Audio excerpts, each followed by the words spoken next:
Olá pessoal, aqui é o professor Alfredo. Nós vamos fazer hoje uma revisão desse nosso capítulo 3 do livro, tá? Natureza e Cultura, que fala das questões de cultura, ok? Até preparando para a nossa avaliação, né, que de vez em quando acontece. Então vamos lá. Uma das primeiras coisas que nós partimos da questão do pensar. Não só de um pensar, mas de um pensar filosófico. Quem é que tem essas características do pensar filosófico?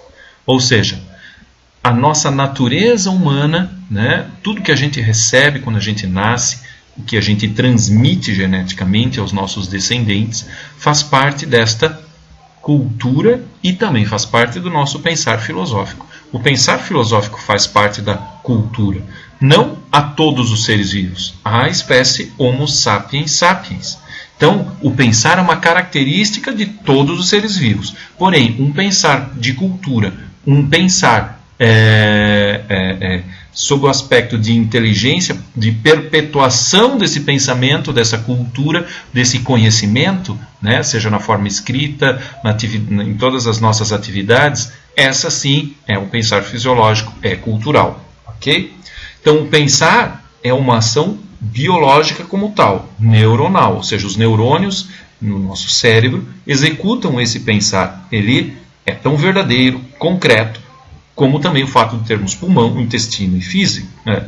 Toda a nossa parte física. Tá? Então, é pelo pensamento também que modificamos os nossos estados emocionais. Esses pensamentos, as nossas emoções, os nossos sentimentos, modificam o nosso estado emocional, a nossa fisiologia, né? O nosso organismo. Então, o pensamento não é só uma coisa que vem e vai na nossa cabeça. Todo pensamento ele tem consequências em nós, sim. Tá? Então, esse pensamento filosófico, né? Ou seja, não só o simples pensamento, mas o pensamento com características filosóficas, ele é espontâneo, surge em nós naturalmente, sem necessidade de aprendizagem a princípio, né? Mas levando em consideração a experiência, né? Que ele seja de forma independente e que possa ter vontade ou o querer. Ok?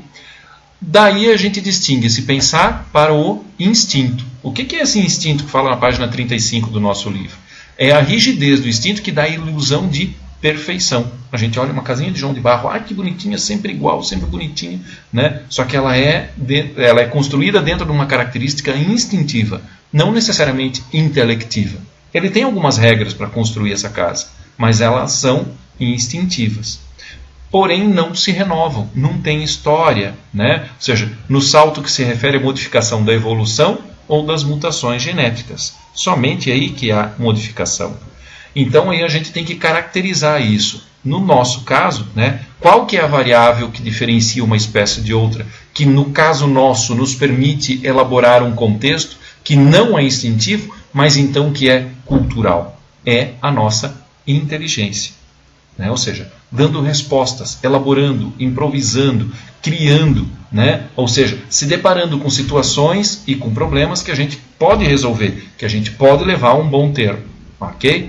Então, é assim que nós, digamos, temos esse diferencial do instinto para com a cultura. Isso que a gente tem que distinguir bem, ok? Uma das formas que a gente, mais elaboradas que a gente tem de perpetuar essa cultura é através da ferramenta linguagem. Tá? Na página 36 do nosso livro aparece isso muito claro.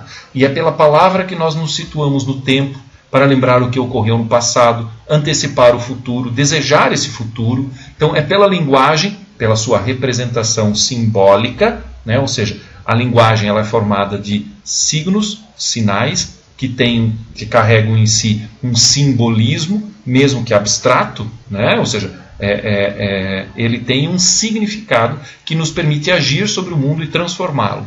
Ok? Então, de que forma? Por exemplo, a culinária, né, traz uma cultura e ela é uma forma de linguagem, a gente perpetuar essa ideia. Né? Os documentos que a gente tem também, eles são a identidade, uma linguagem de identificar você como você mesmo, não sendo outra pessoa. Vão numerar. Né? Então, ele é um símbolo também. Uma faixa de segurança na rua, né, ela vai dizer onde você deve atravessar, onde você não deve atravessar, porque não será seguro. Então, o trânsito é cheio de significados, né, e a gente tem que saber dominar esta linguagem.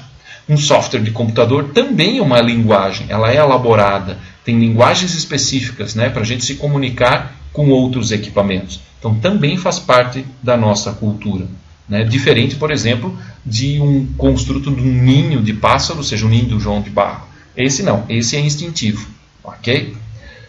Então vamos lá. A cultura como construção humana, também na página 37, né, ela vai dizer que a cultura é tudo que o ser humano produz ao construir a sua existência, ou seja, suas práticas, suas ações, as suas teorias ou elaborações, aquilo que ele escreve, que ele perpetua num livro, numa enciclopédia, na internet e assim por diante. As instituições são culturais, os valores materiais são culturais, uma cuia de chimarrão, uma bomba, um chá que você toma é uma construção cultural. E também a religiosidade, que é tipicamente cultural, faz parte do cultivo do nosso espírito. Né? Então, a espiritualidade e a religiosidade são contextos culturais. Tá? Isso que a gente chama de cultura. Ok? Mas definindo cultura como tal, como é que ela é? No livro até aparece, né, que a palavra cultura tem vários significados, como cultura da terra, ou cultura de uma pessoa letrada, né? Ou seja, quem sabe plantar tem uma cultura da terra. Quem tem uma característica mais teórica, que gosta de andar nas bibliotecas, que lê muito, tem uma cultura de uma pessoa letrada, que ela é culta, porque ela cultiva, né, exatamente este âmbito. Já em antropologia, ou seja, a ciência que estuda o ser humano e toda a sua existência, vai dizer que cultura significa tudo que o ser humano produz ao construir sua existência, ou seja, as práticas, teorias, as instituições, os valores materiais e espirituais, né? E se o contato com o mundo é intermediado pelos símbolos, a cultura é o conjunto de símbolos elaborados por um povo. Tá? Então, isso que a gente chama de cultura é o conhecimento elaborado. Porém, nós temos um agravante, né, que é a questão da cultura numa sociedade da informação. Nós temos ferramentas que nos possibilitam potencializar essa capacidade cultural que hoje a gente chama de computador, né, de internet. Então, a gente tem a figura também do analfabeto digital, que designa o quê? As pessoas que não têm acesso, não tiveram aprendizagem na utilização de equipamentos. Para evitar esse contexto do analfabeto digital, tá? Um exemplo muito típico, né? Por exemplo, o velhinho que vai sacar o dinheiro da aposentadoria. Ele tem dificuldade de trabalhar com caixa eletrônico. Por quê? Porque ele não foi alfabetizado digitalmente. Ele não tem esse âmbito de cultura que o permita ter uma manipulação completa e com segurança daquele equipamento. Então, como é que a gente faz para combater isso? Tá? Só ajudando as pessoas no saque da aposentadoria é uma possibilidade. Porém, vai resolver todas as situações de analfabetismo? Não. Tá? A distribuição de equipamentos para a população em geral, né? Então vamos distribuir tablet, vamos distribuir celular, vamos distribuir computador, né? Para que as pessoas tenham contato. Mas não garante. Ter o equipamento não garante a aprendizagem.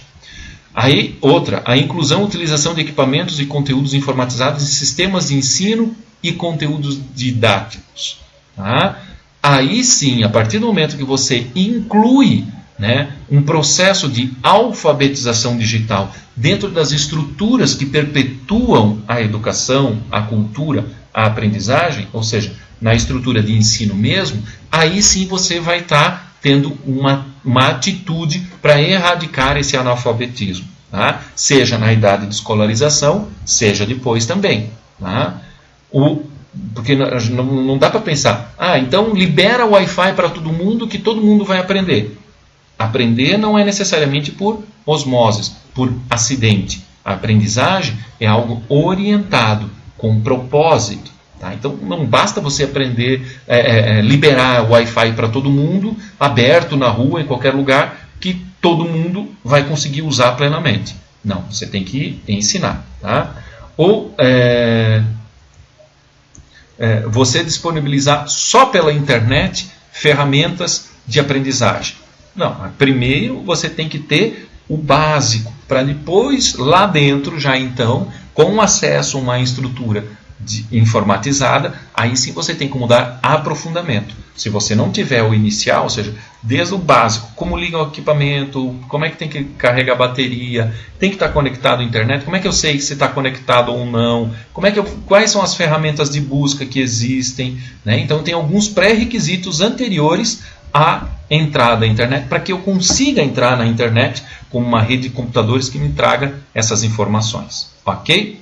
Então aí que surge exatamente a discussão que nós fizemos em sala de aula, fizemos um exercício, todo mundo escreveu lá no quadro negro, né, que é verde, na verdade não é negro, né, quais são os softwares que cada um tem instalado no seu celular, no seu computador, quais são os links, os sites que costumam utilizar e se conectar. Por que isso?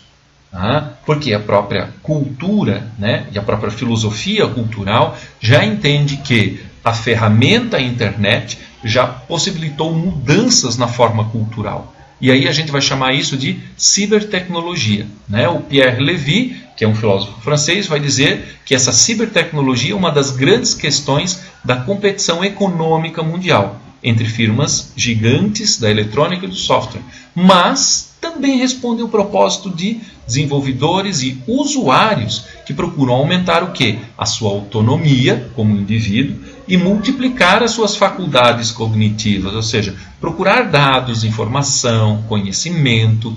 Então, não adianta você ter um produto ofertado pelas grandes corporações, grandes empresas, se isso não for de interesse das pessoas, não resolver situações do cotidiano das pessoas. Por isso que a gente tem um quadro cheio de software, né, que a gente escreveu lá naquela situação. Né? O que eles fazem? Então, a gente fez esse exercício, né, e aí qual é a opinião que a gente tem que ter a respeito disso? Será que eles realmente ampliam a nossa capacidade cultural ou eles vão formatar essa cultura dentro desse formato informatizado, da cibertecnologia?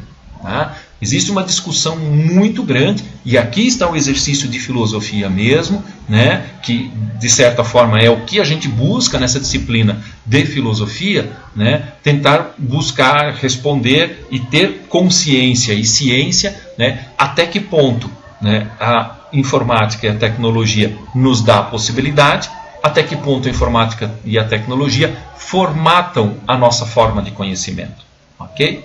Então, por hoje seria isso. Eu aconselho vocês até darem uma olhadinha na página 40, no texto do Pierre Levy, que é bastante interessante, que é um autor da área de filosofia que faz esse questionamento em termos da cultura e tecnologia, até com o advento da informática. Não tem jeito. Nós vamos ter que aprender a trabalhar e a pensar sobre isso. Ok? Obrigado, pessoal, e até mais.